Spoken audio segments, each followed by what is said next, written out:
ایک فرقے کے لوگ کہتے ہیں کہ کبھی کسی صحابی حضور کی پیدائش کی خوشی نہیں منائی. دوسرے کہتے ہیں، لوگ کہتے ہیں کہ یہ عید میلاد النبی ہے. کیا آپ کے خیال میں کسی صحابی نے بھی کوئی خوشی کی یا اللہ کی راہ میں کھانا وغیرہ تقسیم کیا؟ میرے علم میں نہیں ہے، اور یہ میرے نزدیک بعد کی چیزیں ہیں جو مسلمانوں نے ایڈ کی. البتہ میں خود اپنے بچپن کی حد تک تو یہ جانتا ہوں. اب میری عمر 70 برس ہو رہی ہے، 70ویں میں داخل ہو گیا ہوں. یوں سمجھیے 50-60 سال پہلے کی بات بتا رہا ہوں کہ 12 وفات کے نام سے اس دن کو منایا جاتا تھا، اس لیے کہ 12 ربیع الاول حضور کا یوم وفات ہے. اور اس میں کرتے یہی تھے جو آپ نے لکھا ہے کہ کھانا وانا پکا کے غریبوں کو کھلانا اور ایک ایصال ثواب کرنا حضور کی روح پر نور کو.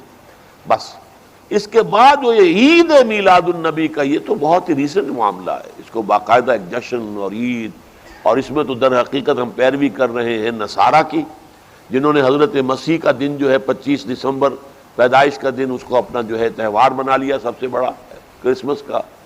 اور اس میں یہ کہ کچھ شیعوں کی بھی رد کرنے کے لیے کیا ہے. بعض ہمارے بریلوی علماء جو ہے، خاص طور پر مولانا احمد رضا خان صاحب بریلوی جو ہیں، انہوں نے جو جلوس شروع کیے تھے عید میلاد النبی کے، وہ اصل میں شیعوں کے تازیوں کے جلوس کے توڑ میں تھے.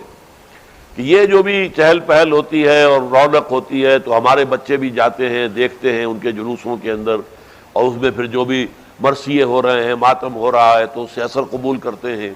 تو اب ہم انہیں تو نہیں روک سکتے، لیکن ہم اس کا جواباً جو ہے حضور کی میلاد کا جو جلوس نکالنا شروع کر دیں. لیکن یہ کہ یہ تمام چیزیں میرے نزدیک جو ہیں وہ درست نہیں ہیں. البتہ یہ ہے کہ اگر ایصال ثواب حضور کے انتقال کے دن میں یہ کام کیا جائے تو کوئی حرج نہیں ہے. کوئی جلسے کیے جائیں، نشستیں ہوں جس میں سیرت بیان ہو تو کوئی حرج نہیں. سبحانک اللہم و بحمدک، نشہد ان لا الہ الا انت، نستغفرک و نتوب الیک.